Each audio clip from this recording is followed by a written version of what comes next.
So today I'm going to tell you why I don't use any Minolta Glass to shoot photography or videography. I'm going to do that with the help of the GVM 300C Pro, but we'll get to that later. First, let's talk about Minolta.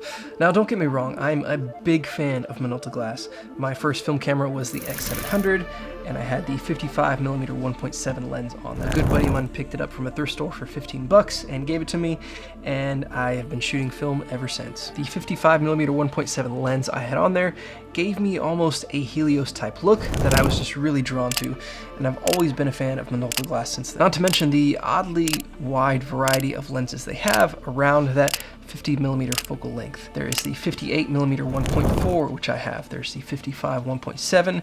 There is the 50 1.4.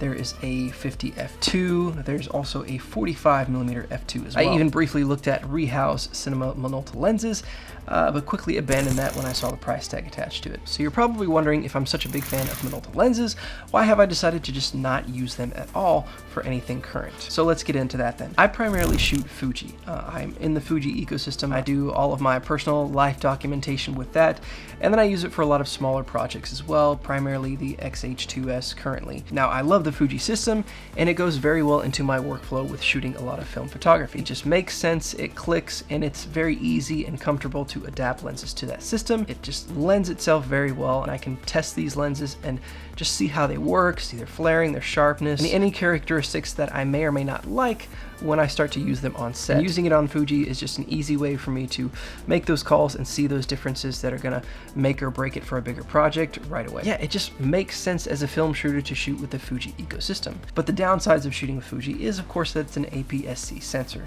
which means my lenses lose a focal length. So my 50mm is gonna shoot more like an 85, and my 35mm is going to shoot more like a 50. Not only that, I lose that depth of field with those lenses because it is cropping in on that lens because it's not a full frame sensor. Now that's why I use a speed booster for just about everything. So I have a Fuji to Canon EF speed booster, and then I just adapt all my vintage lenses to EF. EF is a very popular lens mount, and it is easy pretty much to find anything I need to Canon EF just because it's one of the most popular mounts out there. So as a kind of general rule, the more glass you have between the sensor and your image, the more the image is degraded. So you don't really take that into application when it comes to a lens, but a lot of people like to leave polarizers on the front of their lenses. Some people get really irritated by that because technically you are losing quality on your image. Is it noticeable? Probably not to a certain extent. So for me, because I'm using a speed booster, I already have extra glass in between the lens and the sensor. And on top of that, now the adapter for Canon EF to Minolta also has a little piece of glass in it. With how Minolta lenses were made, the distance between the sensor and the lens was different than it was on other models. So because of that, the adapter from Minolta requires an additional piece of glass to kind of compensate that distance. And this is where I've started to have a little bit of problems. Those adapters are anywhere from just $40 to $60, and they're relatively cheap. And so therefore the quality of that glass is gonna come into question for me. And for me, I've kind of seen that it just makes my images extremely soft with those lenses. Now, I'm okay with, using glimmer glass or any kind of filters to soften up your image, but I like to have control over that. I don't want to be kind of stuck with that baked in right away. I want to have the option to take off that filter and put it back on, depending on the shot and depending on what I'm trying to do, or if I want to use software in post to add that, that's a whole nother thing. But if I'm stuck with that right out of the lens right away and it's too much, then it's going to cause problems down the road, and it leaves a lot less room for error or adjustments as far as creatively. Another big factor that happens when you start adding additional layers of glass is you change the way the light enters the lens, which of course is going to cause it to bounce in different directions. It can create a lot of weird things inside your image because it's not the way it was intended to enter into the sensor, which honestly is probably the main reason for the chromist type look, but nonetheless I still have to deal with the fact that the adapter gets in the way of the lenses extending out to infinity focus. So I've taken a lot of sample images just to kind of show you what I'm working with. I've looked into whether there are other adapters that would work, and I haven't really been able to find any. It just seems to be just one or two that are kind of the standard for that. Is it possible that I have a bad version? I guess. I don't really think so. Some are a little bit sharper than others, but in general it's kind of across the board. In addition to that, because you have that extra piece of glass in that adapter, sometimes it can interfere with how the lenses work.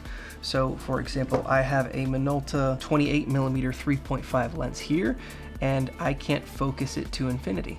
because once I start to go towards infinity, the rear lens element bumps up against that adapter and I can't go any further. So I can only focus this lens to about 15 to 20 feet, and even then it's just extremely soft. Just because of how that rear lens element retracts, it gives me less space to work with between the adapter. So I basically can't use the wide angle 28mm lens I have. I also did a little comparison between the Rokkor 58mm 1.4 and the Helios 58mm f2, just so you can see the difference.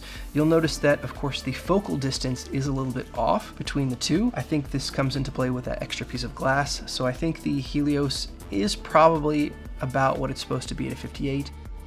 Just again, because of that distance and that extra piece of glass that's needed. And you can just see, I mean, the Helios isn't known for being a tack sharp lens, but when you put it up next to this Rokkor, the difference is blatantly obvious as far as sharpness. And I did stop down the Rokkor to f2, so technically it almost has an advantage to supposedly be a little bit sharper than the Helios wide open. For these shots out of the shed, I just took the GVM SD300C Pro. I only had it about 45%, and I had it at like an orange color and just blasting on that shed there. And you can see it just flooded the space with light, made it very easy to shoot this. I've been impressed with this light. There are some things I don't necessarily like about it, which I'll talk about later. Even at 45%, this thing flooded enough light in there to make it very easy to shoot these without getting too grainy or dirty. I was shooting on the XH2S at f/log2, 6K open gate, again, just so you can get the full sensor picture of what this lens is going to look like. So that ISO is at 1250, I believe. Now this is for me personally shooting on the Fuji system.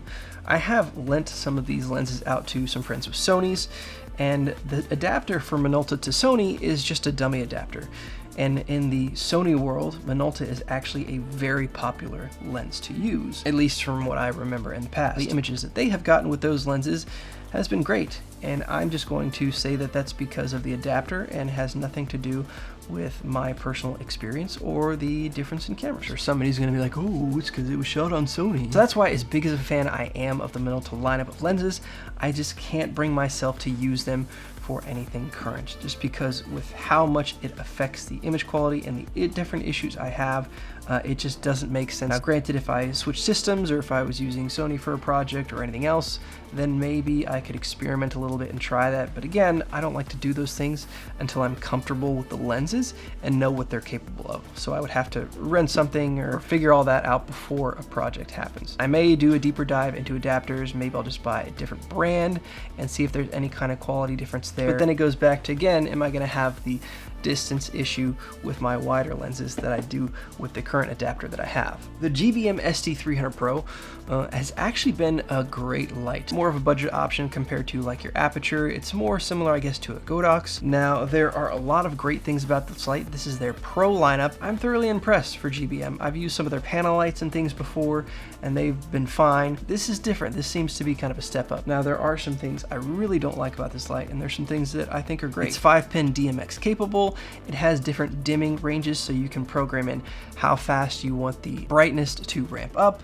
If you want it to be just a straight line curve up, or you can have it ramp up really quickly, all those different options. Of course, it's a bicolor RGB, so you have temperature control, you have full color control, you have effects, Bluetooth, and also 5-pin DMX means you can hook it up to a full system. The few things that I don't like about this light is, first of all, the cable. If you're comparing it to the similar aperture lights, this cable has a plastic housing, whereas the apertures have a full metal housing. Durability wise, not quite as good. Not necessarily a bad thing depending on what you're using it on. The only other thing that is a big deal to me is the holder for the power block. I do not understand the logic behind this. You could have just put a string on it and been fine. Aperture uses paracord. I would have been happy with that. I would have been happy with just a loop and having to put my own string through it. This contraption of like a Velcro thing that straps onto the pole, it does not work for me. It takes time. It is not enjoyable. It is not quick. It is not efficient. It doesn't look good.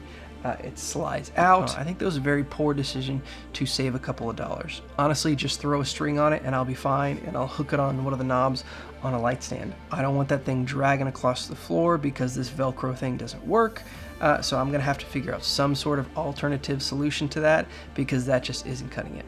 But that is kind of the only big downside of that light. Another big thing that this light has is it does have tone adjustment, which is a big deal because over time LEDs, they tend to shift either towards a more magenta or green. I think it's more green. So they tend to program that just a tad more magenta so that over time as they degrade, it gives you a longer lifespan. This light does have the adjustment which allows you to adjust it to more magenta or to more green, which is great because then you can compensate for that as that light degrades. So the fact that that has that is a big deal for me. And it does almost make up for that awful battery pack holder. But 300 watt, it's going to come in very handy. Great build quality actually on the actual fixture. Comes in a case just like the apertures and everything. I love the case, no complaints there. Charge me an extra 15 bucks and give me a different option than that Velcro strap. Now they did send me this light, but again, as you can see, I'm sharing my own personal opinions. They don't get to preview this, any of that kind of stuff. And it's going to help me kind of create content around these kind of lenses to give you guys more examples of what works and doesn't work depending upon your system. So that's all I have for the Minolta Rokkor lineup of lenses. If you have questions on the Minolta lenses or any other brand or series or anything, let me know and I'll do my best to do a review. I'm going to try and do a Nikon lineup, a Canon lineup, Pentax is another one. If you have any questions, leave those in the comments. Otherwise, that's going to wrap this one up.